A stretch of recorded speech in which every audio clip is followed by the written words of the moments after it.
오늘 함께 살펴볼 책은 장폴 사르트르의 정서로운 스케치입니다. 이 책은 우리가 일상적으로 느끼는 이 감정이라는 현상을 아주 독특한 철학적 시선, 그러니까 현상학이라는 렌즈를 통해 깊숙이 들여다보는 그런 탐구라고 할 수 있습니다. 사르트르는 이 길지 않은 책에서요, 감정에 대한 기존의 심리학적인 이해에 아주 정면으로 도전장을 내밉니다. 그는 이렇게 말하는 것 같아요. 감정은 그냥 우리에게 일어나는 어떤 사건이 아니다.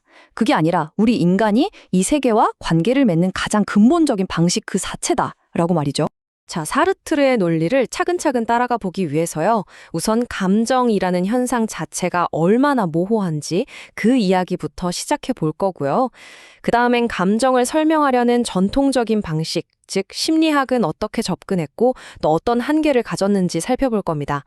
그리고 사르트르가 대안으로 제시하는 현상학은 과연 무엇인지 알아보고 이 새로운 관점이 감정에 대한 우리의 질문을 근본적으로 어떻게 바꿔놓는지 확인한 뒤에 본격적인 탐구를 위한 준비를 마치도록 하겠습니다. 네, 그럼 첫 번째 순서입니다. 우리는 감정이라는 것, 이게 너무나 익숙해서 오히려 그 정체를 알기가 참 어려운 현상인데요. 여기에 대해서 먼저 이야기 나눠보겠습니다. 우리의 탐구는 바로 이 가장 근본적인 질문에서부터 시작합니다. 감정이란 대체 무엇일까요? 이 질문에 답하는 게 생각보다 훨씬 더 복잡하고 어려운 일입니다. 한번 생각해 보세요. 우리는 아침에 눈을 떠서 잠자리에 들 때까지 정말 수많은 감정의 물결 속에서 살아가잖아요. 출근길에 느끼는 작은 짜증, 친구랑 이야기하면서 느끼는 즐거움, 영화를 보다가 나도 모르게 흘리는 눈물, 어떤 부당한 일에 대한 분노, 이 모든 게 다 감정이죠. 그런데 말이죠, 이 각각의 경험들을 하나로 묶는 감정, 그 자체가 뭐냐고 한번 정의해보라고 하면 우리는 쉽사리 입을 대기가 어렵습니다. 이게 혹시 신체적인 반응일까요? 아니면 순수한 정신적인 상태일까요? 외부 자극 때문에 생기는 결과물일까요? 아니면 우리 안에서 그냥 저절로 솟아나는 걸까요? 이처럼 감정은 우리 삶의 가장 내밀한 부분이면서 동시에 가장 설명하기 힘든 수수께끼 같기도 합니다. 자, 이제 이 수수께끼를 풀기 위해서 가장 대표적으로 시도됐던 방법이죠. 심리학의 접근 방식을 한번 들여다보겠습니다. 바로 이 지점에서 사르트르의 날카로운 비판이 시작됩니다. 사르트르가 분석하는 전통 심리학은 기본적으로 경험과학의 틀을 가지고 있습니다. 여기서 아주 핵심적인 개념이 바로 정신적 사실이라는 건데요. 심리학은 기쁨이나 슬픔, 분노 같은 우리 마음속에서 일어나는 현상들을 객관적으로 관찰하고 또 측정할 수 있는 개별적인 사실들로 취급합니다. 마치 물리학자가 자연현상을 연구하는 것처럼요. 심리학자는 이런 정신적 사실들을 하나하나 수집하고 분류해서 그 안에 숨어있는 어떤 규칙성을 찾으려고 하는 거죠. 심리학의 연구 방법은 자연과학의 모델을 아주 충실하게 따라갑니다. 우선 특정 상황에서 사람들이 어떻게 행동하고 반응하는지를 아주 면밀하게 관찰하겠죠. 그 다음에는 여러 변수들을 총재할 수 있는 실험실 같은 환경을 만들어서 가설을 세우고 그걸 검증합니다. 예를 들면 어떤 이미지를 보여줬을 때 뇌의 어느 부분이 활성화되는지, 심박수는 어떻게 변하는지 이런 것들을 측정하는 식으로요. 이런 관찰과 실험을 통해서 수많은 개별적인 데이터, 그러니까 정신적 사실들을 차곡차곡 쌓아 나갑니다. 그리고 마지막으로 이 방대하게 쌓인 사실들 더미 속에서 어떤 일관된 패턴이나 인과관계, 즉 보편적인 법칙을 발견해내려고 노력하는 거죠. A라는 자극이 주어지면 B라는 감정 반응이 나타날 확률이 높다와 같은 결론을 이끌어내는 게 목표입니다. 이 비유가 심리학의 접근법을 아주 잘 보여주는 것 같아요. 화학자가 물이라는 물질을 이해하기 위해서 그걸 그냥 바라만 보는 게 아니라 수소와 산소라는 더 기본적인 원소로 분해하고 그 결합 법칙을 연구하잖아요. 그것처럼 심리학자는 사랑이나 공포 같은 복잡한 감정을 인지, 행동, 생리적 반응 같은 더 작은 구성 요소들로 나누어서 분석합니다. 그리고 각 요소들 사이에 어떤 인과관계가 있는지를 밝혀내려고 하죠. 이 방법론이 궁극적으로 추구하는 목표는 결국 인간의 정신현상을 예측하고 더 나아가서는 통제하는 것이라고 할 수 있습니다. 하지만 사르트르는 바로 이 지점에서 아주 근본적인 질문을 던집니다. 과연 이런 과학적인 방법론이 인간과 감정의 본질을 제대로 포착할 수 있을까? 그는 이 방법론에 아주 치명적인 한계가 있다고 주장합니다. 바로 이 질문이 사르트르 비판의 핵심입니다. 심리학자들은 수많은 실험과 관찰을 통해서 감정에 대한 사실들을 정말 끝도 없이 쌓아 올립니다. 하지만 사르트르는 묻는 거죠. 그렇게 모인 사실의 산더미가 과연 감정 그 자체의 본질, 혹은 더 나아가서 인간이라는 존재의 본질을 우리에게 보여줄 수 있는가? 그는 아주 단호하게 아니라고 대답합니다. 아무리 많은 벽돌을 모아도 그것이 저절로 집의 설계도가 되지는 않는 것과 마찬가지 이치입니다. 사실을 많이 쌓는다고 해서 본질에 대한 통찰로 이어지는 건 아니라는 거죠. 사르트르가 보기에 심리학의 근본적인 문제는 연구의 전제에 대한 성찰이 없다는 점입니다. 심리학은 인간을 연구한다고 말하지만 정작 그 연구를 시작하기 전에 인간이란 도대체 어떤 존재인가에 대한 철학적인 정의를 내리지 않는다는 거예요. 어떤 선입견도 없이 순수하게 사실만을 수집한다고 주장하지만 실은 이미 인간을 자연세계의 다른 사물들처럼 인과법칙에 따라서 분석될 수 있는 대상으로 본다는 암묵적인 전제를 깔고 있는 거죠. 사르트르는 이게 잘못된 출발이라고 말합니다. 어떤 사실을 수집하고 또 그것을 어떻게 해석할지를 결정하는 것은 결국 인간을 어떻게 보는가라는 더 근본적인 관점, 즉 인간학에 달려있기 때문입니다. 이 두 관점의 차이를 비교해 보면 사르트르의 비판이 훨씬 더 명확하게 다가옵니다. 심리학의 돋보기 아래에서 인간은 여러 사실들이 기계적으로 합쳐진 집합체처럼 보입니다. 인지, 행동, 신경 전달 물질의 분비, 이런 것들의 총합으로요. 이 관점에서 감정은 외부 자극 때문에 촉발되는 하나의 심리적인 사건이거나 때로는 정상적인 기능을 방해하는 장애 정도로 취급되기도 합니다. 그런데 우리가 실제로 살아가는 주체로서 경험하는 나는 어떤가요? 우리는 자신을 분리된 부품들의 조립품이라고 느끼지 않잖아요. 나의 생각, 나의 몸, 나의 감정은 도저히 분리할 수 없는 하나의 통일된 전체입니다. 내가 슬픔을 느낄 때 그건 내 안에서 일어나는 어떤 하나의 사건이 아니라 슬픔이라는 방식으로 존재하는 나 자신인 거죠. 세상 전체가 슬픔의 빛깔로 물드는 그 경험, 그게 바로 우리가 직접 체험하는 감정의 실체입니다. 심리학이 분석하는 그 조각난 사실들의 합은 이 총체적인 경험으로서의 인간과 너무나도 거리가 멀다는 겁니다. 결국 심리학의 근본적인 한계는 인간의 연구의 객체, 오브젝트로만 다룬다는 데 있습니다. 실험실의 연구자가 현미경으로 세포를 들여다보듯이 심리학자는 한 걸음 떨어져서 인간의 행동과 반응을 분석하고 측정합니다.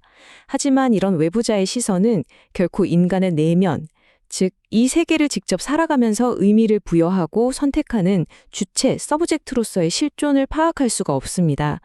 우리가 분노하고 사랑하고 절망하는 그 생생한 경험의 의미는 외부 관찰자의 데이터 속에는 결코 담길 수가 없기 때문이죠. 결국 심리학의 돋보기 아래에서는 살아 숨쉬는 인간의 온전한 모습이 아니라 여러 조각으로 나뉘어서 박제된 초상만이 남게 되는 것입니다.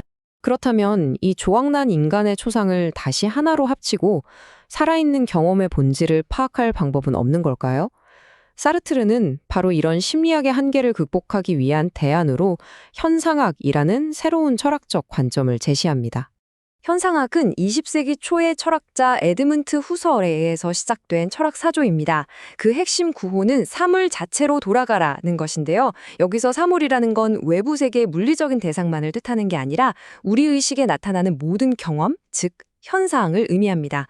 현상학은 어떤 현상의 원인을 섣불리 묻기 전에 그 현상 자체가 무엇인지, 그 본질적인 구조가 어떻게 이루어져 있는지를 먼저 묻는 철학입니다.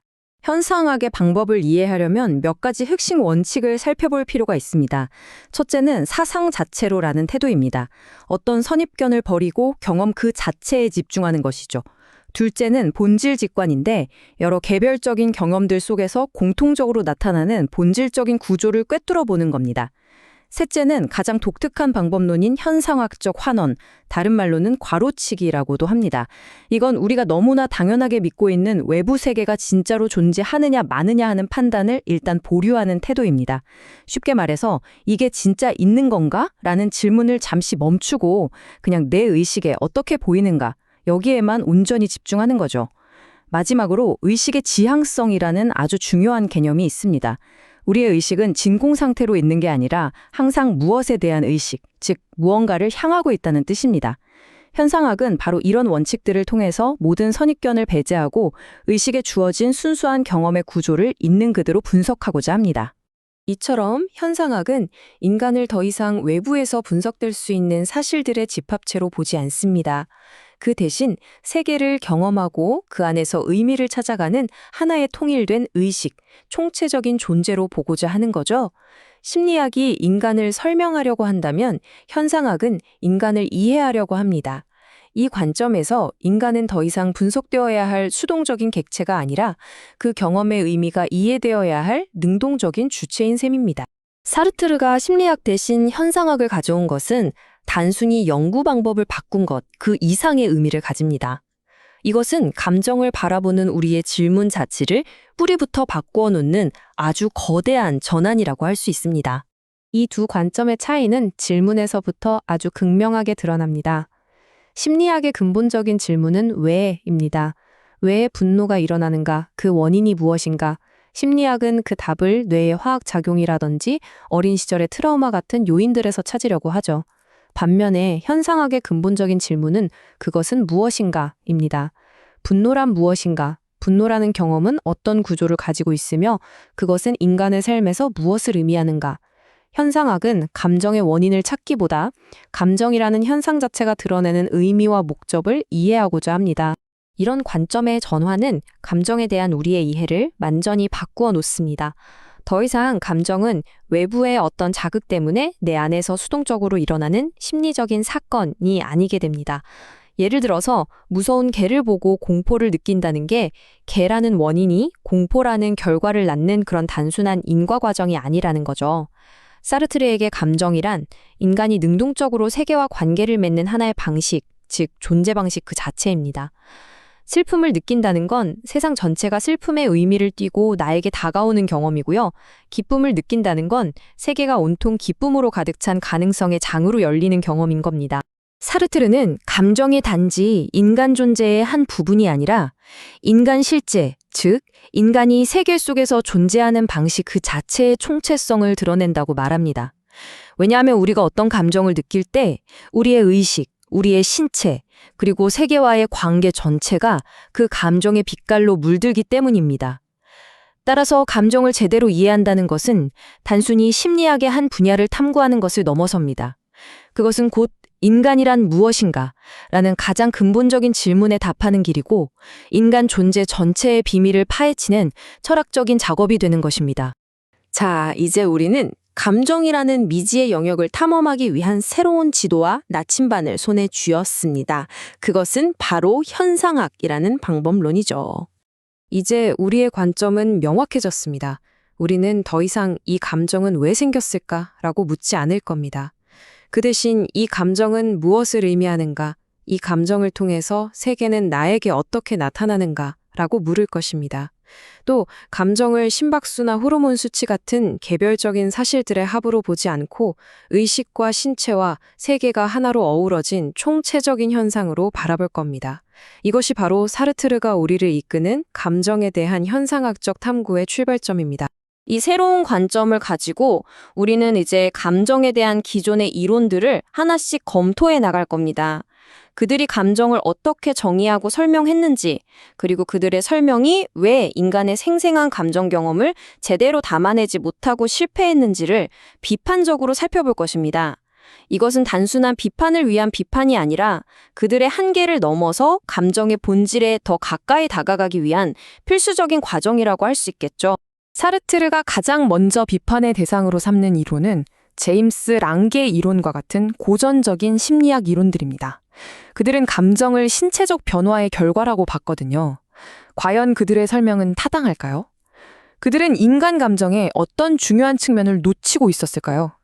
바로 이 질문들을 가지고 다음 해설에서는 사르트르의 논증을 따라가면서 고전 이론들의 세계를 본격적으로 탐험해 보겠습니다. 자, 장폴 사르트르의 감정 이론을 이해하기 위한 여정, 그 다음 단계로 함께 들어가 보겠습니다. 사르트르가 감정이란 무엇인가? 이 질문에 답하기 위해서요. 먼저 자신 앞에 놓인 거대한 산맥과도 같았던 고전 심리학의 이론들을 넘어서야만 했습니다. 오늘 우리가 살펴볼 내용은 바로 그가 자신의 혁신적인 이론을 세우기 위해 아주 치열하게 논쟁하고 또 비판했던 두 가지 고전 이론입니다. 사르트르의 생각이 어떤 토대 위에서 그리고 무엇에 대한 반작용으로 시작되었는지를 이해하는 것, 이게 바로 그의 이론의 핵심으로 들어가는 가장 중요한 열쇠가 될 겁니다. 이 질문이야말로 감정이라는 현상이 가진 가장 근원적인 미스터리를 담고 있죠. 우리는 도대체 왜 기뻐하고 슬퍼하고 분노하고 또 두려워하는 걸까요?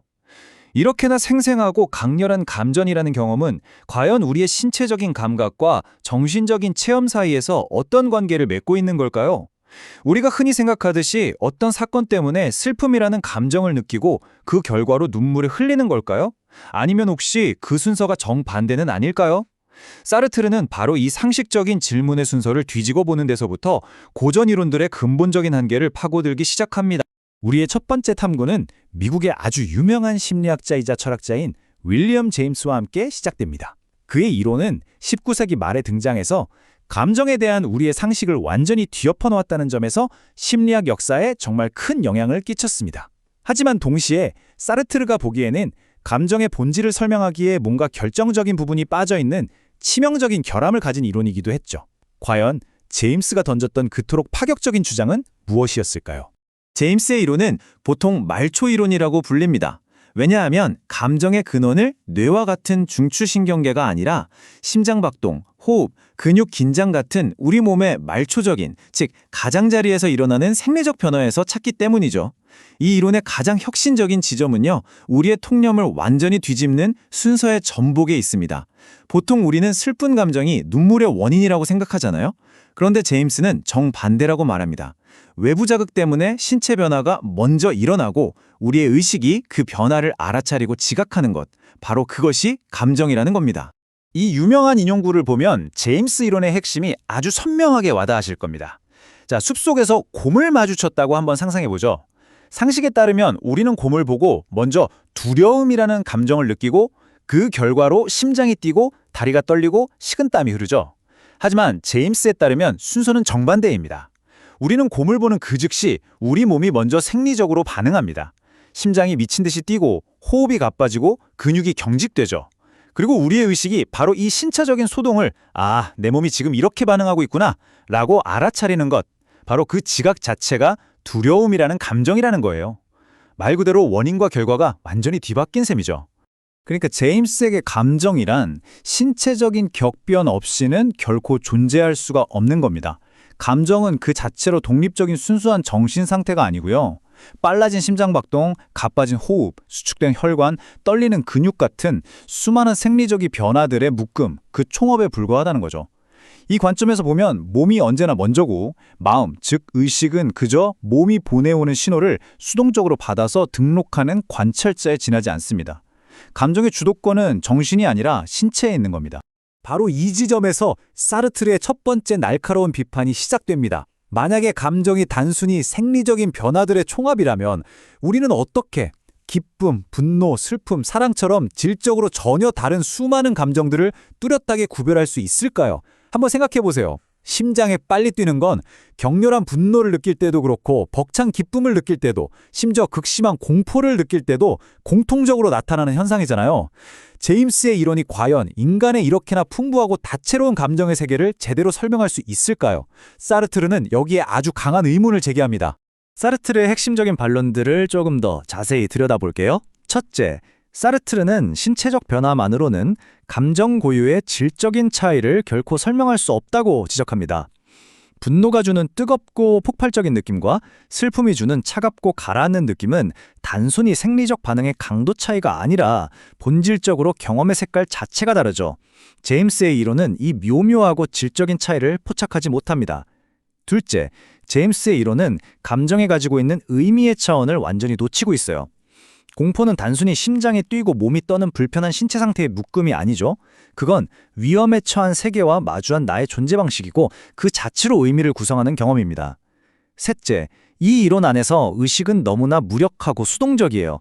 그저 신체에서 일어나는 일을 기록하고 이름 붙이는 역할에 머물 뿐 감정을 조직하고 의미를 부여하는 능동적인 주체가 되지 못합니다.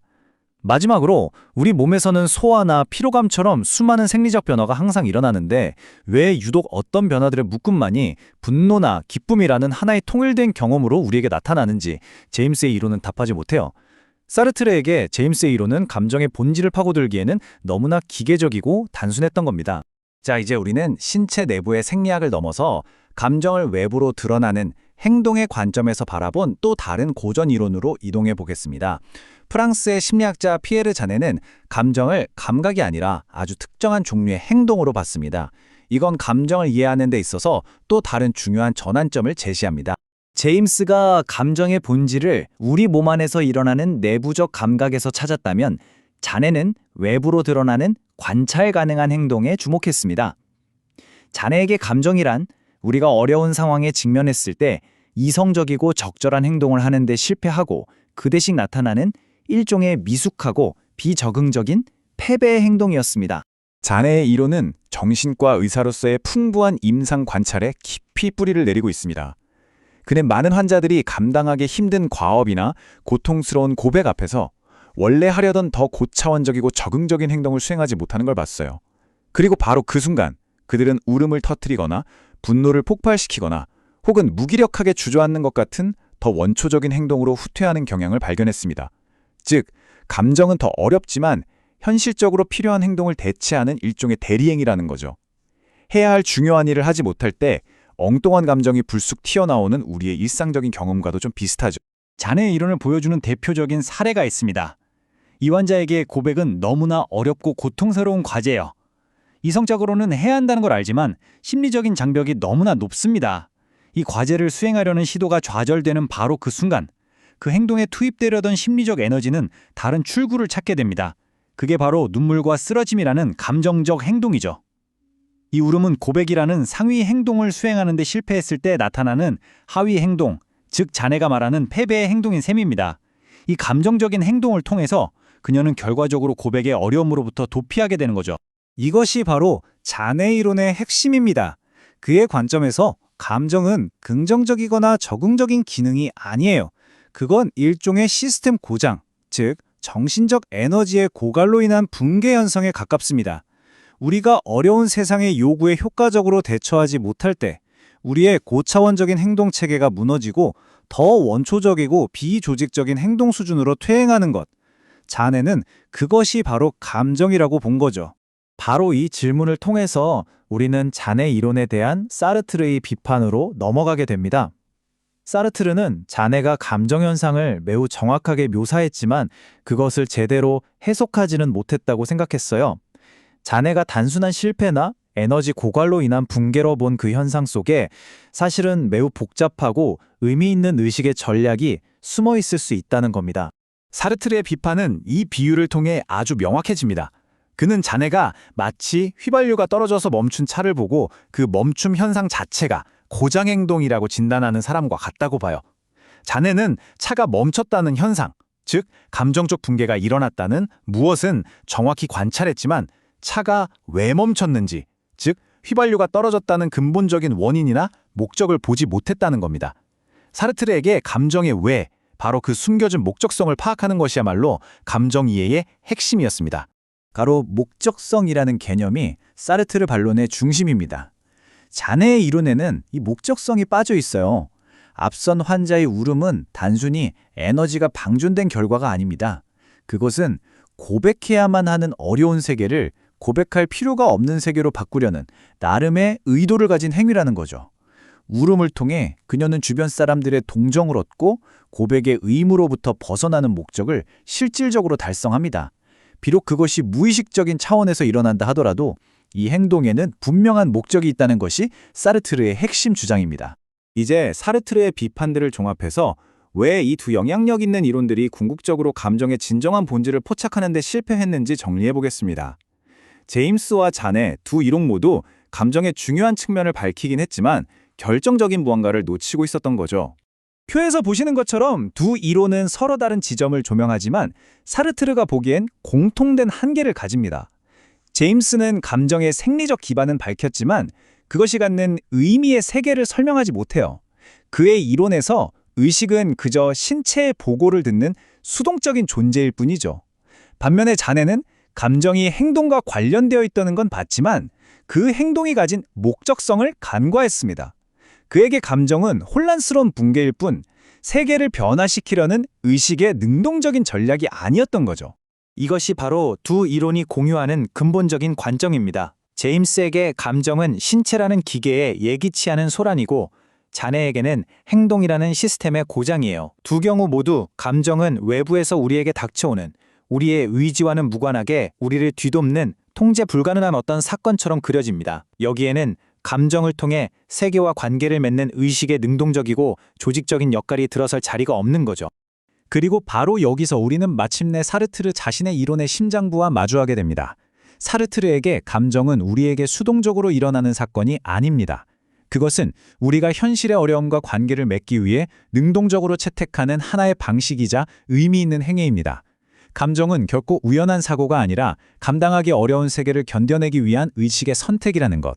이것이 바로 고전 이론들과 사르트르를 가르는 결정적인 차이점입니다. 이 마지막 질문은 우리가 다음 시간에 탐구할 사르트르의 독창적인 현상학적 감정 이론의 문을 활짝 열어줍니다. 감정이 단순히 신체의 반응도 행동의 실패도 아니라면 과연 무엇일까요? 사르트르는 감정이 우리가 도저히 이성적인 방법으로는 감당할 수 없는 어려운 세계를 마치 마법처럼 즉각적으로 바꾸려는 의식의 전략이라고 말합니다. 이 흥미로운 마법적 세계 변형으로서의 감정 이론에 대해서는 다음 분석에서 본격적으로 함께 살펴보도록 하겠습니다. 장폴 사르트르의 저서 감정 이론의 스케치를 함께 읽어나가고 있습니다. 지난번까지 우리는 감정을 그저 외부 자극에 대한 기계적인 신체 반응으로 봤던 고전 이론들을 살펴봤는데요. 오늘은 사르트르의 시선을 따라서 감정에는 사실 어떤 숨겨진 목적이 있다고 주장하는 정신분석학적 이론을 깊이 있게 들여다볼 차례입니다. 네, 정신분석학은요, 감정을 더 이상 그냥 혼란스러운 상태가 아니라 어떤 뚜렷한 목적을 가진 의미 있는 사건으로 바라보기 시작합니다. 고전 이론이 감정이 무엇인지, 어떻게 일어나는지에만 집중했다면 정신분석학은 드디어 감정의 왜라는 아주 근본적인 질문을 던지기 시작한 거죠. 다시 한번 떠올려 보면 윌리엄 제임스 같은 사상가들에게 감정은 신체 변화에 대한 느낌, 그 이상도 이하도 아니었잖아요. 외부에서 어떤 자극이 오면 우리 몸이 먼저 반응하고 우리가 그 신체 변화를 알아차리는 게 바로 감정이라는 아주 단순한 인과 과정이었어요. 여기에는 어떤 의미나 의도가 끼어들 틈이 전혀 없었죠. 바로 이 지점에서 감정 이론의 아주 결정적인 전환점이 생깁니다. 정신분석학은 묻기 시작해요. 이 감정은 왜 일어났는가? 이 감정을 통해 무엇을 이루려고 하는가? 하고 말이죠. 감정을 더 이상 수동적인 결과물로 보는 게 아니라 우리 정신이 수행하는 하나의 능동적인 행위로 바라보는 새로운 시선이 등장한 겁니다. 이 목적성이라는 개념이야말로 정신분석학이 감정 이론에 기여한 가장 핵심적인 부분이라고 할 수 있습니다. 그러니까 감정이란 그냥 우연히 일어나는 생리적인 사고 같은 게 아니고요. 우리 정신세계 안에서 어떤 특정한 목표를 달성하기 위해서 동원되는 일종의 정교한 전략이라는 관점인 거죠. 두 이론의 차이가 아주 명확하죠. 고전 이론은 감정을 외부 자극에 대한 수동적인 반응으로만 봤지만 정신분석학은 이걸 우리 정신의 능동적이고 의미 있는 행위로 바라봅니다. 다시 말해서 감정은 단순한 몸의 떨림이 아니라 어떤 분명한 의도를 품고 있다는 뜻입니다. 자, 그렇다면 정신분석학은 이 감정의 목적이라는 걸 구체적으로 어떻게 설명할까요? 그 해답은 바로 우리 안에 숨겨진 또 다른 세계, 프로이트가 발견했다고 하는 무의식에 있습니다. 정신분석학은 종종 우리 정신을 빙산에 비유하곤 하죠. 물 위로 드러난 아주 작은 부분이 의식이라면 그 아래 보이지 않는 거대한 얼음 덩어리가 바로 억압된 욕망들로 가득 찬 무의식입니다. 그리고 이 의식과 무의식 사이에는 검열관이라고 불리는 문지기가 있어서 무의식의 욕망들이 함부로 의식의 세계로 올라오는 것을 막는다고 해요. 결국 이 욕망은 검열을 피하기 위해서 다른 모습으로 위장을 하게 되는데 이것이 바로 감정이라는 형태로 나타난다는 겁니다. 이 과정을 좀 더 쉽게 이해하려면 댐에 막힌 강물을 한번 상상해 보시면 좋습니다. 거대한 댐에 막혀서 강물의 흐름이 멈췄다고 생각해 보세요. 그렇다고 강물이 사라지나요? 아니죠. 그 물은 땅속으로 스며들어서 다른 약한 지반을 뚫고 솟아오르거나 수위가 점점 높아져서 댐의 다른 쪽으로 넘쳐 흐르면서 전혀 예상치 못한 새로운 물길을 만들어냅니다. 여기서 억압된 욕망은 강물이고요. 그걸 막고 있는 댐이 검열관, 그리고 예상치 못한 곳에서 터져나온 새로운 물줄기가 바로 감정인 셈이죠. 책에 나누는 구체적인 사례를 통해 이 메커니즘을 한번 살펴보겠습니다. 한 젊은 여성이 월계수 잎에 대해서 아주 비정상적인 공포를 느낍니다. 정신분석학적인 관점에서 보면 이 공포는 월계수라는 식물 자체와는 사실 아무런 본질적인 관련이 없는 거예요. 그녀의 두려움이라는 감정은 아주 분명한 목적을 수행하고 있는 겁니다. 그것은 과거의 고통스러운 기억을 직접 마주하는 대신에 월계수에 대한 공포라는 대체물을 만들어내서 그 기억으로부터 안전하게 도망치려는 무의식의 전략인 거죠. 즉, 이 감정은 자기 자신을 보호하려는 행위인 동시에 자기 자신을 속이는 행위, 즉 자기기만인 셈입니다. 자, 이렇게 감정의 숨겨진 목적을 파헤치는 설명, 여기까지 들으면 굉장히 설득력 있게 들리죠. 하지만 사르트르는 바로 이 지점에서 아주 날카로운 비판을 시작합니다. 이 이론의 핵심적인 메커니즘을 자세히 들여다보면 도저히 피할 수 없는 근본적인 모순이 드러난다고 주장하거든요. 바로 이 질문이 사르트르가 던지는 비판의 핵심입니다. 이 이론에서 문지기 역할을 하는 검열관이 자기 임무를 제대로 하려면 논리적으로는 불가능해 보이는 일을 해내야만 한다는 거죠. 한번 생각해 보세요. 예를 들어 산책하고 싶다 같은 무해한 생각과 어떤 충격적이고 외상적인 욕망을 구별하려면 검열관은 각각의 욕망이 어떤 의미를 가지고 있고 어떤 결과를 낳을지를 먼저 파악하고 있어야 합니다. 다시 말해서 뭔가를 이해하고 판단하는 능력이 반드시 필요하다는 뜻이죠. 그런데 문제는 이 검열관의 정체성이 무의식이라는 거예요. 검열관은 뭔가를 아는 주체가 아니라 그냥 맹목적으로 자동적으로 작동하는 메커니즘으로 설정되었기 때문입니다. 그러니까 검열관은 억압할 대상을 인지하면서 동시에 그것을 인지하지 못해야 하는 아주 모순적인 상황에 놓이게 되는 겁니다. 여기서 모순이 아주 명확하게 드러나죠. 검열관은 스스로를 의식하지 않는 무의식의 일부여야만 하는데 동시에 억압할 대상을 분별하기 위해 의식을 가지고 있어야만 합니다. 무언가를 모른 척하기 위해서 먼저 그것을 알아야만 한다는 이 논리적인 역설은 도저히 해결될 수가 없습니다. 사르트르는 이 모순을 통해서 이런 결론을 내립니다. 이것은 진짜 무의식적인 과정이 아니라 의식이 실제로는 알고 있는 것을 애써 모르는 척하는 자기기만, 즉 그가 자기기만, 배드페이스라고 부르는 현상의 한 형태일 뿐이라고 말이죠. 사르트르의 비판은 여기서 그치지 않습니다. 그는 검열관이라는 메커니즘 자체의 모순을 지적한 데 이어서 그 메커니즘이 만들어내는 결과물, 즉 감정의 상징적 의미라는 개념에도 근본적인 문제가 있다고 주장합니다. 이걸 일종의 비밀 암호체계라고 생각하시면 쉬워요. 월계수에 대한 공포는 해독이 필요한 암호문이고 억압된 기억은 그 암호문이 가리키는 숨겨진 메시지인 거죠. 이 둘의 연결은 본질적인 게 아니에요.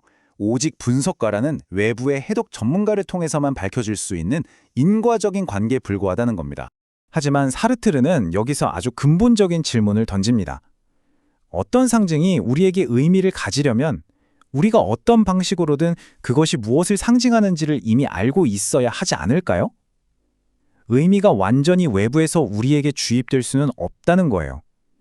왜냐하면 의식은 의미를 수동적으로 받기만 하는 텅 빈 그릇 같은 게 아니기 때문입니다. 그는 아주 강력한 비유를 들어서 설명하는데요. 불에 타서 재가 되어버린 통나무가 과연 자신을 태운 불을 이해할 수 있을까요? 그럴 수 없죠. 재와 불의 관계는 순전히 인과적인 관계일 뿐입니다. 재는 불이 있었다는 징표는 될 수 있지만 불의 의미를 이해하는 주체는 될 수 없어요. 마찬가지로 감정도 단지 억압된 욕망의 결과물, 즉 징표일 뿐이라면 그 의미를 스스로 이해할 수는 없다는 겁니다. 사르트르에게 의미란 의식에게 일어나는 사건이 아닙니다. 의식이 의미를 창조하고 또 그 의미를 살아내는 것이죠.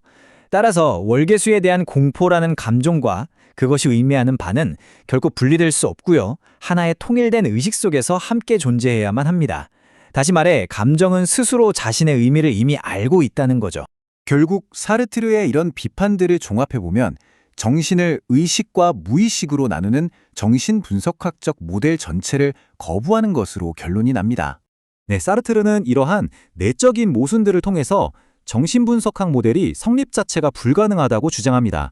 의식과 무의식이라는 두 개의 집을 상상하고 그 사이에 모순적인 문지기를 세우는 식의 설명은 결국 논리적으로 무너질 수밖에 없다는 거죠. 그는 우리를 자신의 철학적인 출발점으로 다시 데려다 놓습니다. 의식은 우리가 보는 그대로의 모습이라는 것, 의식은 투명하다는 것입니다. 의식은 자기 자신에게 무언가를 숨기지 않는다는 거죠. 우리가 느끼는 감정은 무언가의 위장된 표현이 아니라 그 자체로 온전하고 투명한 하나의 의식 현상이라는 겁니다. 이렇게 정신분석학 이론을 비판적으로 검토하고 나니 우리는 다시 한번 아주 근본적인 질문과 마주하게 됐습니다. 감정의 진짜 본질은 과연 무엇일까요? 이 질문이야말로 이제부터 우리의 다음 탐구를 이끌어갈 이정표가 될 겁니다. 자, 우리는 지금까지 정서라는 걸 그냥 몸의 반응이나 어떤 혼란 상태로만 봤던 고전 이론들을 살펴봤었죠. 근데 그런 이론들로는 인간 감정의 복잡하고 깊은 의미를 다 설명할 수가 없었습니다. 이제 사르트르가 자기 이론을 펼치기 전에 마지막으로 마주해야 할 아주 거대한 산이 하나 있습니다. 바로 정신분석학이죠. 사르트르도 정신분석학이 정서에 의미와 목적이라는 걸 부여했다는 점, 이건 이전 이론들보다 훨씬 더 깊이 들어간 통찰이라고 높이 평가해요. 하지만 말이죠. 바로 그 이론의 가장 중요한 기둥, 그러니까 무의식이라는 개념 안에 아주 치명적인 논리적 모순이 숨어 있다고 날카롭게 지적합니다. 사르트르가 정신분석학을 하나하나 뜯어보는 과정은요, 마치 한편의 치밀한 지적 대결을 보는 것 같습니다. 그는 우선 정신분석학의 가장 빛나는 지점, 즉 우리의 모든 감정에는 저마다의 목적이 있다는 생각에 동의하면서 이야기를 시작해요. 그런데 바로 그 동의하는 지점에서 출발해서 그 목적성이라는 개념이 서 있는 땅 자체를 아주 체계적으로 허물어뜨리기 시작합니다. 우리는 그가 어떻게 찬사로 시작해서 결국 근본적인 거부에 이르게 되는지 그 비판의 길을 차분히 따라가 보면서 그가 무의식이라는 가설에 어떻게 최종적으로 반박하는지 한번 살펴보겠습니다. 고전 이론들은 정서를 그저 이해할 수 없는 몸에서 일어나는 고장 정도로 취급해버렸잖아요. 그 후에 사르트르의 시선이 정신분석학으로 향한 데에는 아주 분명한 이유가 있습니다. 정신분석학이야말로 정서에 대한 논의의 판을 완전히 바꿔버린 정말 혁신적인 아이디어를 들고 나왔기 때문이죠.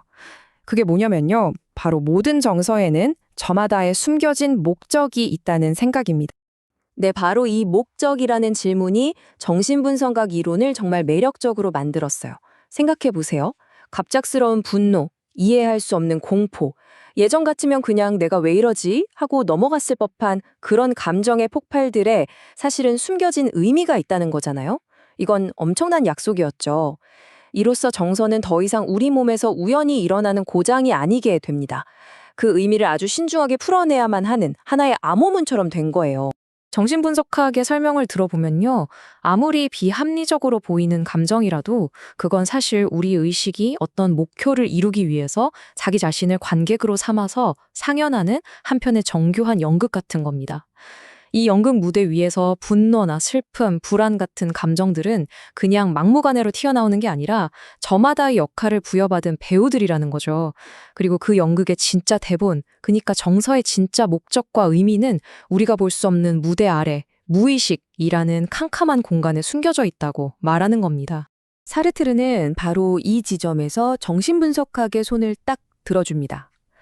정서를 제대로 이해하려면 이게 왜 일어났는지 원인을 따지는 걸 넘어서 이 감정이 도대체 무엇을 위한 것인가, 그 목적을 물어야 한다는 점을 깊이 인정하는 거죠.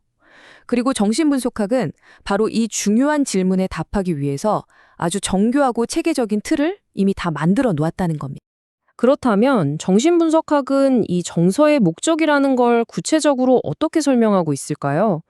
그 핵심적인 작동 원리라고 할 수 있는 억압, 검열, 그리고 상징이라는 개념들을 좀 더 자세히 들여다보겠습니다.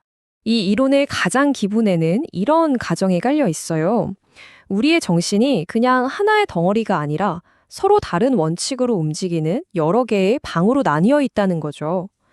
우리가 알고 통제할 수 있는 의식이라는 밝은 거실이 있다면 그 아래에는 사회적으로 받아들여지기 힘든 원초적인 욕망들로 들끓는 무의식이라는 깊고 어두운 지하실이 있다는 겁니다.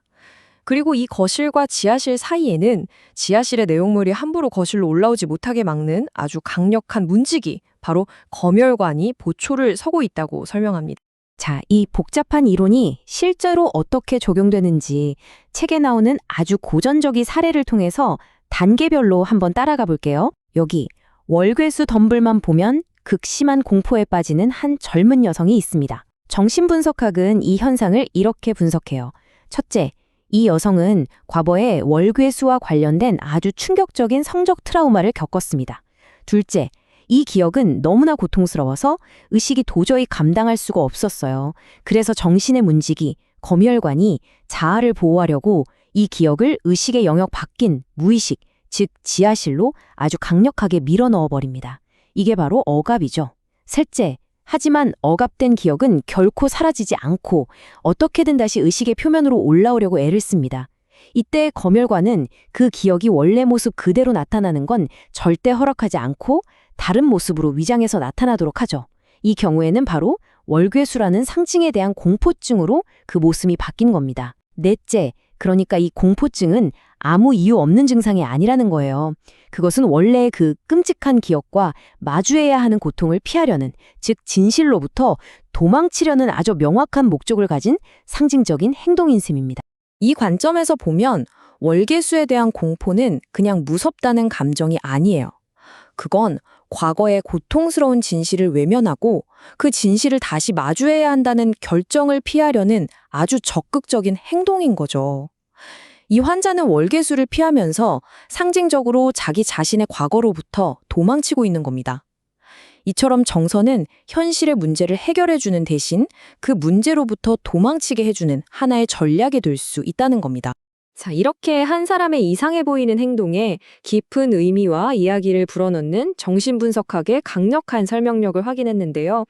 이제 사르트르는 아주 날카로운 메스를 들고 그 이론의 가장 근본적인 논리적 약점을 파고들기 시작합니다. 바로 이 질문이 사르트르가 달지는 결정적인 한방입니다. 억압이라는 개념의 심장부에 있는 이 논리적 불가능성을 정면으로 겨냥하는 거죠. 한번 생각해 보세요. 무언가를 의도적으로 억압하거나 숨기려면 억압하는 주체는 자기가 뭘 억압해야 하는지 분명히 알고 있어야 하잖아요. 그런데 동시에 억압이 성공하려면 의식은 그게 억압되었다는 사실 자체를 몰라야만 합니다. 어떻게 하나의 똑같은 의식이 똑같은 것에 대해서 동시에 알면서 모를 수가 있을까요? 이건 심리적인 문제가 아니라 순수한 논리의 문제라는 게 사르트르의 생각입니다. 사르트르는 바로 이 모순이 한데 뭉쳐있는 존재로 검열관을 지목합니다. 이 검열관이라는 개념이 자기 기만의 역설을 해결하려고 만든 것 같지만 사실은 그 역설 자체를 그냥 사람처럼 만들어 놓은 것에 불과하다고 비판하는 거죠. 검열관은 억압할 대상을 아는 알과 그걸 모르게 만들어야 하는 무지라는 서로 함께 있을 수 없는 두 가지 특성을 동시에 가져야만 하는 논리적으로 불가능한 존재라는 겁니다. 이 문제를 좀 더 분명하게 보기 위해서 사르트르는 다른 사람한테 거짓말하는 것과 자기 자신한테 거짓말하는 것, 즉 자기 기만 사이의 근본적인 차이를 보여줍니다. 다른 사람한테 거짓말할 때는 구조가 아주 간단해요. 진실을 아는 나와 진실을 모르는 상대방, 이렇게 두 개의 분리된 의식이 있으니까요. 거짓말하는 사람과 속는 사람이 명확하게 나뉘죠. 하지만 자기 기만은 완전히 다릅니다. 여기에는 의식이 딱 하나밖에 없어요. 이 의식이 스스로를 속이려면 진실을 알아야만 하는 속이는 자이면서 동시에 그 진실을 몰라야만 하는 속는 자가 되어야 하는 도저히 극복할 수 없는 역설에 빠지게 되는 겁니다. 물론 정신분석학도 이 역설에 대한 나름의 해결책을 내놓습니다. 정신을 의식과 무의식이라는 별개의 집으로 나누고 그 문지기로 검열관을 세우는 거죠. 하지만 사르트르가 보기에는 이건 문제의 근본적인 해결이 아니에요. 그냥 문제를 교묘하게 다른 곳으로 떠넘기는 것에 불과하다는 거죠. 왜냐하면 이제는 그 문지기인 검열관이 그 모순적인 역할을 혼자서 다 떠맡아야 하거든요. 검열관은 억압할 대상을 알면서도 의식이 그것을 모르게 해야 합니다. 결국 원래의 모순은 사라지지 않고 검열관이라는 새로운 이름 아래 다른 차원에서 똑같이 반복될 뿐이라는 겁니다. 사르트르의 비판은 이제 의미가 만들어지는 본질 그 자체를 파고들면서 한층 더 깊어집니다. 그는 정신분석학이 상징이라는 단어를 잘못 사용하고 있다고 주장하면서 의식 안에서 의미가 만들어지는 방식인 기호와 정신분석학이 말하는 상징 사이에는 건널 수 없는 강이 흐르고 있다고 말합니다. 먼저 현상학에서 말하는 기호를 한번 생각해 볼까요? 우리가 캠프파이어가 끝난 자리에 남은 불씨를 볼 때 우리 의식은 그 불씨를 보면서 과거에 활활 타올랐던 불을 떠올리죠. 여기서 불씨는 불의 기호입니다.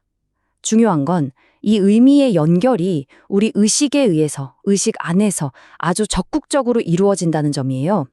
의식은 불씨가 불의 결과라는 걸 이해하고 있고 바로 그 이해를 통해서 불씨는 기호로서의 의미를 가지게 되는 겁니다. 자, 이제 이걸 정신분석학이 말하는 상징과 비교해 봅시다. 월계수 공포증 환자의 경우 그녀의 의식은 월계수를 볼 때 엄청난 공포를 경험합니다. 정신분석학은 이 공포가 과거 트라우마의 상징이라고 말하죠. 하지만 결정적인 차이가 있어요. 환자의 의식은 그 연결을 전혀 이해하지 못한다는 겁니다. 그녀에게 월계수는 그냥 공포를 일으키는 원인일 뿐이지 과거 사건의 의미를 담고 있는 상징으로 느껴지지 않는다는 거죠. 여기서 연결은 의식 내부의 이해를 통해 이루어지는 게 아니라 무의식이라는 외부의 힘이 의식에게 공포라는 결과를 강제로 밀어붙이는 인과관계에 가깝습니다. 이 표를 보면 두 개념의 근본적인 차이가 아주 명확하게 보이죠. 이게 바로 사르트르의 비판의 핵심입니다. 현상학적 기호에서 의식은 의미를 만들어내는 능동적인 주체입니다. 반면에 정신분석학적 상징에서 의식은 자기가 알지도 못하는 의미의 결과를 수동적으로 겪는 대상일 뿐이요.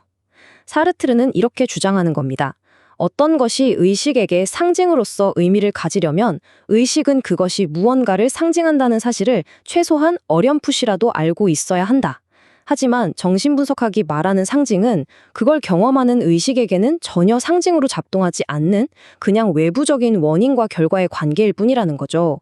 이건 의미에 대한 설명이 아니라 기계적인 인과 과정에 대한 설명에 불과하다는 겁니다. 자기 기만의 역설도 해결하지 못했고 의미작용을 인과관계로 오해했다는 점까지 지적하면서 정신분석학의 논리를 해체한 사르트르는 이제 이 거대한 이론 전체의 뿌리가 되는 무의식이라는 가설 자체에 대한 최종 판결을 내립니다. 사르트르의 시선으로 보면 이토록 정교하고 거대한 정신분석학의 이론적 건축물 전체는 사실 단 하나의 문제를 해결하기 위해 지어진 셈입니다. 그 문제는 바로 어떻게 인간은 스스로를 속일 수 있는가라는 자기 기만의 모순이죠. 다시 말해 무의식, 검열관, 억압 같은 개념들은 전부 이 하나의 어려운 문제를 풀기 위한 장치들이었다는 겁니다. 하지만 이 복잡하고 정교한 정치들은 결국 그 모순을 해결하는 데 실패하고 맙니다. 알아야만 숨길 수 있고 동시에 몰라야만 속을 수 있다는 의식의 근본적인 모순은 전혀 해결되지 않았어요. 그 모순은 그저 의식이라는 이름 대신에 검열관과 무의식이라는 새로운 이름표를 달고 다른 곳으로 슬쩍 옮겨졌을 뿐이죠. 문제는 해결된 게 아니라 은폐된 겁니다. 여기서 사르트르는 자신의 입장을 아주 섬세하게 정리합니다. 그는 정신분석학이 임상 현장에서 발견한 인간 행동에 대한 깊은 통찰 그 자체를 부정하려는 게 아니에요. 월계수 공포증 환자의 사례처럼 잊혀진 과거의 경험이 현재의 행동에 깊은 영향을 준다는 그런 관찰 자체는 아주 가치 있다고 인정합니다. 사르트르가 전면적으로 거부하는 것은 그 현상을 설명하기 위해 끌어들인 이론적 토대, 즉 무의식이라는 별개의 존재가 우리 의식 상태를 기계적으로 일으킨다는 식의 정신적 인과성 개념 그 자체입니다. 결론적으로 사르트르에게 무의식은 자기 기만의 역설을 설명하려고 만들어졌지만 결국 그 역설을 해결하지도 못하는 논리적 오류이고 현상을 설명하는 데 굳이 필요하지도 않은 가설에 불과합니다. 이렇게 정설을 설명하는 가장 유력했던 마지막 대안 이론까지 무너뜨림으로써 사르트르는 이제 완전히 새로운 설명을 위한 지적인 공간을 깨끗하게 비워놓게 됩니다.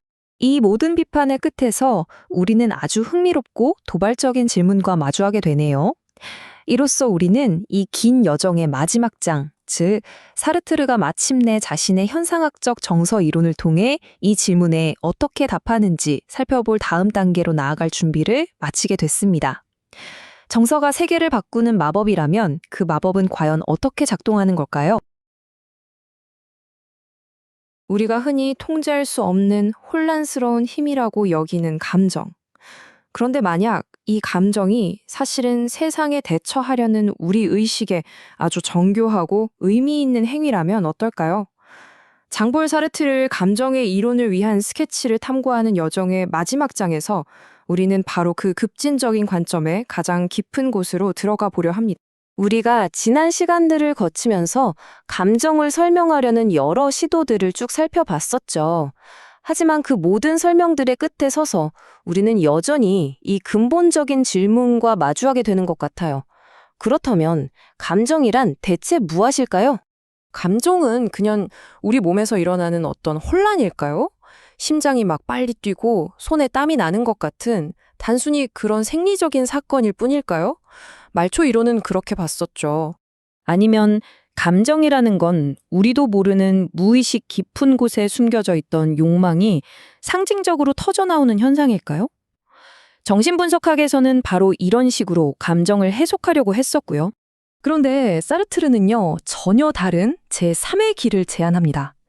감정을 외부에서 설명하려 하거나 그 뒤에 숨은 원인을 찾으려고 애쓰지 말고 감정을 그냥 살아있는 모습 그대로 한번 들여다보자는 거죠. 바로 이 관점을 따라서 지금부터 이야기를 풀어가 보려고 합니다. 자, 그럼 감정을 있는 그대로 본다. 이게 대체 무슨 뜻일까요? 사르트르가 우리에게 건네는 첫 번째 열쇠는 바로 현상학이라는 접근법입니다. 우선 이 개념부터 차근차근 짚어볼게요. 현상학이라는 건요, 아주 간단하게 말하면 일단 판단 중지를 외치는 철학이에요. 어떤 현상에 대해서 이게 왜 일어났을까 원인을 분석하거나 복잡한 이론을 더 씌우기 전에 그것이 우리 의식에 나타나는 모습 그대로를 묘사하는 데 집중하는 거죠. 이걸 감정에 그대로 가져와 보면 나는 왜 화가 날까라고 묻기 전에 분노를 경험한다는 건 도대체 어떤 느낌이지? 이 질문을 먼저 던지는 겁니다. 이 책을 관통하는 가장 핵심적인 문장이 바로 이겁니다. 감정은 세계를 파악하는 특정한 방식이다. 이게 무슨 뜻이냐면요. 감정이 우리 내부에서 그냥 우연히 일어나는 어떤 사고 같은 게 아니라는 거예요. 오히려 우리가 세상을 마주하고 관계를 맺는 하나의 능동적인 방식이라는 뜻입니다. 자, 감정이 세계를 파악하는 방식이라고 했잖아요. 그러려면 그 주체인 의식이 어떻게 작동하는지를 먼저 이해해야겠죠. 왜냐하면 사르트르의 감정 이론은 그의 아주 독특한 의식 개념 위에 세워져 있거든요. 이제 그 토대를 한번 살펴보겠습니다. 사르트르는 의식을 크게 두 가지 형태로 나눠서 봐요. 우선 반성적 의식이라는 게 있어요. 이건 의식이 자기 자신을 거울처럼 비춰보는 상태예요. 아, 나 지금 화났네? 라거나 나 지금 달리고 있구나 라고 생각하는 행위, 바로 이런 게 반성적 의식인 거죠. 반면에 비반성적 의식이라는 게 있는데요. 이건 의식이 자기를 향하지 않고 곧장 세계를 향하는 상태입니다. 화가 났다는 걸 생각하는 게 아니라 그냥 화 자체를 경험하는 것, 혹은 버스를 잡으려고 그냥 정신없이 달리는 행위, 그 자체를 말하는 거예요. 바로 여기가 정말 중요해요. 사르트르에 따르면 감정의 본질은 바로 이 비반성적 의식이라는 겁니다. 이게 무슨 말이냐면 우리가 안경을 쓰고 세상을 볼 때 내가 지금 안경을 쓰고 있구나 라고 일일이 생각하지 않잖아요. 그냥 그 안경을 통해서 세상을 볼 뿐이죠. 감정도 똑같다는 거예요. 우리는 감정에 대해 막 분석하고 생각하는 게 아니라 그냥 그 감정이라는 안경을 끼고 세상을 살아간다는 거죠. 분노할 때 우리는 나는 분노하고 있어 라고 분석하는 게 아니라 온통 부당하고 화나는 것들로 가득 찬 세상을 직접 경험하는 겁니다. 사르트르가 이 개념을 설명하려고 아주 기가 막힌 예를 들어요. 바로 글쓰기죠. 글을 쓴다는 것은 내 펜 아래서 단어들이 탄생하는 것을 능동적으로 의식하는 것이다. 그러나 그것이 내가 글을 쓰는 나 자신을 의식한다는 의미는 아니다. 즉, 글을 쓸 때 우리의 의식은 단어와 문장을 향해 있지 글을 쓰고 있는 나라는 존재를 향해 있지는 않다는 거예요. 감정도 이와 똑같습니다. 자, 이제부터가 사르트르 이론의 하이라이트입니다. 정말 놀라운 아이디어가 등장하거든요. 바로 감정이 일종의 마법적인 행위라는 겁니다. 사르트르에 따르면 우리는 사실 두 종류의 세계를 살아가고 있는 셈이에요. 하나는 실용적 세계입니다. 이 세계는 도구, 정해진 길, 그리고 여러 어려움들로 가득 차 있죠. 현실은 아주 명확한 규칙에 따라 움직이고 문제는 행동을 통해서만 해결돼요.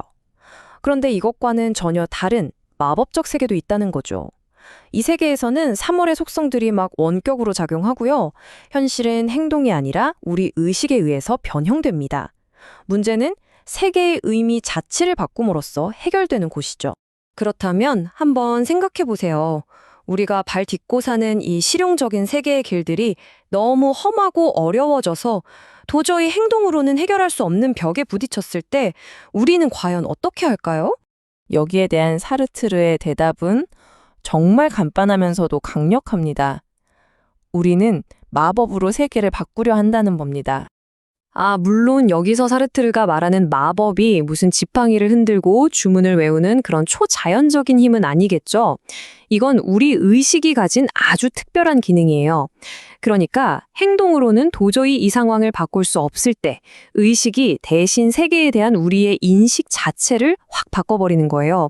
마치 감당하기 힘든 시험 앞에서 에라 모르겠다, 이 시험 별로 중요하지도 않아 라고 생각하면서 세상의 의미를 바꿔버리는 것처럼요. 세계의 속성과 요구를 순식간에 바꿔버리는 것, 이게 바로 사르트르가 말하는 마법입니다. 이 마법이 어떻게 작동하는지 공포라는 감정을 예로 들어서 한번 차근차근 따라가 볼게요. 자, 첫 번째, 무서운 야수가 나타났습니다. 두 번째, 도망갈 길은 전부 막혔어요. 어떤 행동도 불가능한 상황이죠. 세 번째, 내가 이 야수를 실제로 사라지게 할 수는 없지만 내 의식 속에서만큼은 이 야수를 지워버리려고 시도할 수는 있습니다. 네 번째, 그래서 나는 기절합니다. 기절해버림으로써 나는 눈앞의 야수와 그것이 존재하는 이 끔찍한 세계 전체를 부정해버린 겁니다. 방금 본 이 예시를 사르트르의 문장으로 딱 정리하면 이렇습니다. 공포는 외부 세계의 특정 대상을 부정하려는 의식이지만 마법적 행위를 통해 그렇게 하는 것이다. 감정의 목적이 바로 여기에 있다는 거죠. 그런데 여기서 궁금한 점이 생기죠? 의식이 이렇게 마법을 부렸다고 해서 어떻게 우리가 그걸 진짜라고 믿게 되는 걸까요? 그 비밀이 바로 다음에 나옵니다. 네, 바로 그 질문이에요. 의식이 세계를 마법적으로 바꿨다고 칩시다. 그런데 우리가 어떻게 그 바뀐 세계를 진짜라고 믿을 수 있을까요? 기절하는 게 정말로 맹수를 사라지게 한다고 어떻게 스스로를 속일 수 있는 걸까요? 그 해답은 놀랍게도 바로 우리 신체에 있습니다. 이 지점에서 우리는 몸에 대한 생각을 완전히 바꿔야 해요. 신체는 감정이라는 신호가 들어오면 반응하는 그런 기계가 아니에요. 오히려 신체는 감정이라는 음악을 연주하는 악기 그 자체에 가깝습니다. 신체는 감정을 표현하는 도구가 아니라 우리가 감정을 살아내는 방식 그 자체인 거예요. 사르트르가 말하는 믿음은요, 우리가 머리로 그렇구나 하고 생각하는 그런 지적인 동의가 아니에요. 감정 속에서 믿음은 온몸으로 살아내는 겁니다. 즉, 우리 의식이 마법처럼 만들어낸 그 공포스러운 세계를 우리 몸이 떨림과 경직으로 실제로 살아낼 때 그 신체의 행위 자체가 바로 그 세계에 대한 믿음이 되는 거예요. 우리는 공포를 믿기 때문에 떠는 것이 아니라 떨고 있는 그 행위 자체가 바로 그 공포를 믿는 방식이라는 거죠. 순서가 반대인 셈이에요. 자, 그럼 이 원리를 다른 감정들에도 한번 적용해 볼까요? 각각의 감정들이 어떻게 자신만의 고유한 마법 세계를 만드는지 한번 보시죠. 먼저 슬픔의 세계를 한번 들여다볼까요? 세상이 나에게 요구하는 것들이 너무 벅차고 힘들 때 우리는 그걸 행동으로 다 해결할 수가 없잖아요. 바로 그때 우리 의식은 세상을 마법처럼 암울하고 의미 없는 곳으로 바꿔버립니다. 모든 것이 잿빛으로 변해버린 세계에서는 어떤 긴급한 요구도 더 이상 힘을 발휘하지 못하게 되죠. 그리고 우리 몸은 축 늘어지는 피로감과 무기력을 통해서 바로 그 마법적인 세계를 그대로 살아내는 겁니다. 어떻게 보면 슬픔은 이 벅찬 세상으로부터 잠시 도망치게 해주는 일종의 마법적인 휴식인 셈이죠. 반대로 기쁨의 세계는 어떨까요? 오랫동안 기다려온 합격 통보를 받았다고 한번 상상해 보세요. 아직 입학한 건 아니지만 그 기다림의 시간을 견디기가 어렵죠. 바로 이때 우리 의식은 마법처럼 이미 합격한 미래를 지금 당장으로 앞당겨서 경험합니다. 그리고 우리 몸은 환호성을 지르고 춤을 추고 사람들에게 이 소식을 알리는 그런 활기찬 행동을 통해서 아직 오지 않은 미래의 기쁨을 지금 이 순간 몸으로 먼저 살아내버리는 거죠. 이게 바로 기쁨이라는 감정의 마법이에요. 그러니까 결국 각각의 감정이라는 건 그냥 기분이 좀 다르고 그런 차원이 아닌 거예요. 그것은 이 세계에 존재하는 서로 다른 방식이고 현실 위에 덧씌워진 각기 다른 마법적인 구조인 겁니다. 자, 이제 이 모든 논의를 종합해서 사르트르의 강정 이론이 우리 인간의 존재에 대해 궁극적으로 무엇을 말해주는지 그 깊은 의미를 한번 정리해 보겠습니다. 사르트르의 관점을 따라오셨다면 이제 아실 겁니다. 감정은 절대 우리 정신의 결함 같은 게 아니에요. 우연히 일어나는 사고는 더더욱 아니고요. 결론은 이렇습니다. 첫째, 감정은 아주 의미 있고 나름의 논리로 조직된 행위라는 겁니다. 둘째, 감정에는 분명한 목적이 있다는 것. 바로 우리가 세계에 대해 실용적으로 행동할 수 없을 때 그 세계를 변형시키는 것이죠. 셋째, 감정은 의식이 마법의 세계로 스스로 내려가는 현상입니다. 그리고 마지막으로 바로 이 현상을 통해 인간이라는 존재와 세계 사이의 근본적인 관계가 드러난다는 겁니다. 사르트르가 책에서 내리는 결론은 이렇습니다. 감정에 대한 연구는 의식이 자신의 세계 내 존재를 이해하는 다양한 방식에 대한 연구이다. 여기서 세계 내 존재라는 말이 좀 어렵죠? 쉽게 말해서 세상 속에 툭 던져져서 이런저런 관계를 맺으며 살아가는 우리 자신의 모습을 의미해요. 즉, 감정을 이해한다는 건 곧 우리가 이 세상과 어떻게 관계 맺고 살아가는지를 이해하는 것과 같다는 뜻입니다. 이 모든 이야기를 하나로 꿰어보면 우리는 정말 놀라운 결론에 이르게 됩니다. 우리가 느끼는 기쁨, 슬픔, 분노, 공포는 우리 안에서 일어나는 단순한 화학 반응이나 무의식의 분출이 아니었던 거죠. 그것은 이 벅찬 세상을 어떻게든 살아내려는 우리 의식의 필사적인 전략이자 지극히 의미 있는 행위였습니다. 감정은 무의미한 혼란이 아니라 우리가 이 세계에 존재하고 있음을 증명하는 가장 생생한 방식 그 자체인 것입니다. 지금까지 사르트르의 이론을 통해 감정의 세계를 함께 탐험했습니다. 긴 여정이었네요. 이제 이 모든 이야기를 듣고 계신 여러분 자신에게로 돌려서 마지막 질문을 한번 던져보려고 합니다. 바로 지금 당신의 감정은 이 세계를 어떻게 변형시키고 있습니까?